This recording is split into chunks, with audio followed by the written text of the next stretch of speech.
पर्यंत की, प्रदोष के बाद की बिल्कुल लगी हुई पीठ से जो शिवरात्रि होती है, वो शिवरात्रि अगर उस शिवरात्रि का व्रत, साधना, तप, भजन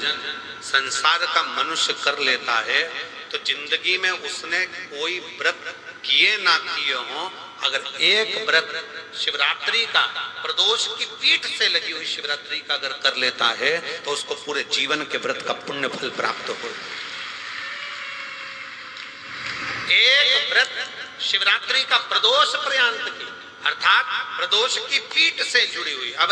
अगर आप कोई ब्राह्मण से, अगर कोई विद्वज्जन से, कोई पंडित जी से आप पूछेंगे प्रदोष कितनी बजे लग रहा है, वो बताएंगे फिर प्रदोष लगने के बाद प्रदोष कब समाप्त हो रहा है, तो जिस दिन आपने कितनी भी एकादशी के व्रत करे हो, कितनी भी द्वादशी के व्रत करे हो, कितनी भी चतुर्थी व्रत करे हो, कितनी भी तीज व्रत करे हो, कितनी भी अष्टमी का व्रत करा हो, कितनी भी नवरात्रि के व्रत करा हो, कितनी भी तीज का व्रत करा हो, चाहे दुनिया के कितने भी व्रत आपने करे हो, अगर आपने एक महाशिवरात्रि का व्रत नहीं करा तो कोई व्रत का पुण्य फल आपके खाते के अंतर्गत आ नहीं पाता। शिवरात्रि के व्रत की इतनी मूलता है। पर एक निवेदन है, अगर कोई बुजुर्ग है, कोई बीमार है, कोई बूढ़ा व्यक्ति है, बहुत बीमार है, तो उसको निवेदन है आप व्रत ये नहीं कि 24 घंटे का करो, आप व्रत 2 घंटे का कर लो, 1.5 घंटे का कर लो, 1 घंटे का कर लो, 15 मिनट का करो, पर निवेदन है कि जो बीमार व्यक्ति है वो आधे घंटे, 1 घंटा, 2 घंटा, 6 घंटा, 15 मिनट पर शंकर की शिवरात्रि का व्रत ये विचार कर करना। बहू बेटा नाते रिश्ते सबको कह देना, कोई बीमार व्यक्ति है ना वो भी कह दे कि देख बेटा मेरा व्रत है, तो घर के लोग कहेंगे पापा आपकी तबीयत खराब, मम्मी आपकी तबीयत खराब, दादी आपकी तबीयत खराब, आप व्रत कैसे कर रही हो, बच्चे की व्रत, बच्चा कैसे व्रत कर रहा है, तो कह देना मेरा 2 घंटे का व्रत है, 2 घंटे मैं बाबा का नाम लेकर, जल चढ़ाकर, जल का आचमन कर कर मेरे बाबा की भक्ति कर लूं 2 घंटे की, मेरा व्रत पूर्ण हो जाएगा, मैं व्रत कर रहा हूं।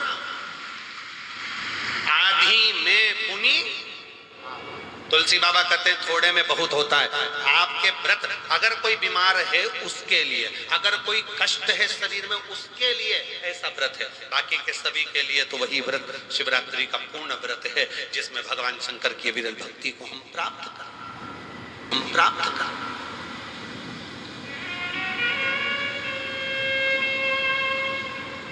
और शंभो शरणे मांगू घड़ी रे घड़ी, दुख काटो दया करीन दर्शन, ओ शंभु। शिवरात्रि प्रदोष काल में बाबा का दीप लगाइए, प्रार्थना करिए और बिना संकोच, और जिसके घर में शंकर भगवान के व्रत के लिए अगर झगड़ा हो रहा है तो निवेदन है व्रत बिल्कुल मत करिए। बेटा बेटी सब बच्चों का मन है मम्मी मुझे व्रत करना है, हाँ बेटा कर, एक ही तो व्रत करना है शिवरात्रि का, करो। घर के बुजुर्ग ने कह दिया मुझे व्रत करना है, बिल्कुल करो, आज का मौका मिला है आपको करने का, महाशिवरात्रि का व्रत करिए। शिव महापुराण की कथा करें, 3 स्थान का स्पर्श रोग का निवारण कर देता है, 3 जगह पर चढ़ाया गया अक्षत हमारे मन को एकाग्रित कर कर और हमें अपनी मंजिल तक पहुंचा देता है, और प्रदोष और शिवरात्रि के मिलन का महोत्सव हमारे जीवन को अनंतता देता है। एक निर्मल भक्ति अपने अंदर उतारते हैं, जैसे शिव जी पर 1 लोटा जल आपने हमने समर्पित किया और भगवान शंकर पर जब जल समर्पित कर कर हम उस जल का आचमन करते हैं, हम उस जल को पीते हैं, आचमन करते हैं, तब उस शिवलिंग का जो तेज पुंज है भगवान शंकर के शिवलिंग में जो तेज पुंज होता है, क्योंकि शिव महापुराण के अंतर्गत और लिंग पुराण के अंतर्गत, नर्मदा पुराण के अंतर्गत हमेशा कही गई है कि चाहे घर में जो शिवलिंग हो वो, चाहे तुम्हारे घर के पास में जो मंदिर हो उसमें जो शिवलिंग हो वो, या 12 ज्योतिर्लिंग, उपलिंग, ये जितने भी शिवलिंग विराजमान हैं, ये जितने भी शिवलिंग विराजित, इन शिवलिंग पर जब हम जल चढ़ाकर उस जल का आचमन करते हैं तो उस शिवलिंग की जो ज्योति होती है, शिवलिंग की जो ऊर्जा होती है, शिवलिंग की जो एनर्जी होती है, शिवलिंग का जो बल होता है, वो बल हमारे भीतर भी उतरता है और हमारे रोगों को निवारण करता जाता है, हमारे दुखों को निवारण करता है, हमारे कष्टों का निवारण करता जाता है। हमारे दुख, हमारी तकलीफें, हमारा कष्ट अपने आप समाप्त होते चले जाता है। 3 स्थान शिवलिंग पर वर्णित है कि ये 3 स्थान का जब स्पर्श करते हैं तो आप कितने भी रोग से ग्रसित क्यों ना हो, आप कितने भी रोग से घिरे क्यों ना हो, 3 स्थान का स्पर्श करने से आपको एक अलग से ऊर्जा प्राप्त होती है और आपके शरीर में कितना भी कंपन हो रहा हो, कितनी भी कमजोरी हो रही हो, कितना भी दर्द हो रहा हो, कितना भी कष्ट हो रहा हो, 3 स्थान शिवालय में शिवलिंग के जगह पर बताए गए हैं। उन स्थानों का स्पर्श करने से शरीर में एक ऊर्जा आती है, शरीर में एक बल उत्पन्न होता है, एक ऊर्जा आती है, शरीर के अंतर्गत एक ऊर्जा का संचार होता रहता है। अब उस शिवलिंग को अपन समझें, सभी लोग जरा स्मरण करेंगे। शिवलिंग के अंतर्गत 3 स्थान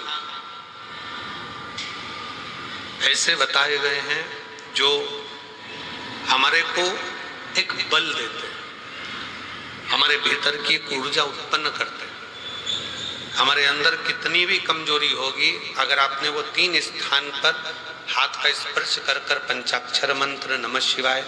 या षडाक्षर मंत्र ओम नमः शिवाय या श्री शिवाय नमस्तुभ्यम का स्मरण किया है तो वो स्थान का स्पर्श करते ही आपके अंदर एक ऊर्जा, एक एनर्जी, एक बल आपके अंतर्गत आता चले जाएगा, एक ऊर्जा आपके अंतर्गत आती चली जाएगी। 3 स्थान, पहला जो ये जलाधारी बनी हुई है, ये जो गोल जो भाग आता है, जलाधारी में जो भी गोल भाग है वो गोल भाग का हाथ से स्पर्श कर, अर्थात जो माता जी का हस्त कमल है, पार्वती जी का, वो जो गोल जलाधारी है जिस पे शिवलिंग रखा हुआ है, वो गोल जला, ये जो चरण है जहां से पानी बहकर जाता है उस स्थान पर नहीं, जहां गोल भाग है उस गोल भाग पर अपने सीधे हाथ का स्पर्श करना और श्री शिवाय नमस्तुभ्यम का जाप या पंचाक्षर मंत्र या षडाक्षर मंत्र ओम नमः शिवाय का जाप करना, पहला। दूसरा स्थान, जहां से पानी बहकर जा रहा है उस स्थान का पानी जहां से बहकर नीचे गिरता है वो भाग पर अपने हाथ का स्पर्श, जहां से पानी बहकर नीचे गिरता है, जो जल आप चढ़ाते हो वो जल बहकर जो नीचे की ओर जाता है उसका स्पर्श, और पंचाक्षर या षडाक्षर या श्री शिवाय नमस्तुभ्यम मंत्र का जाप। फिर तीसरा स्थान बताया कि शिवलिंग में किसी भी स्थान पर, अब महापुराण की कथा कहती है कि कभी भी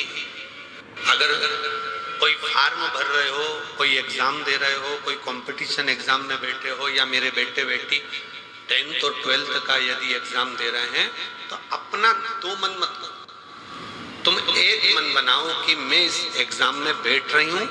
और मेरा विश्वास करता है कि मैं शंकर पर पूरा भरोसा करती हूँ और मैंने रात दिन पढ़ाई करी है, तो मैं पास होकर मानूंगी, तो वो पास होकर ही।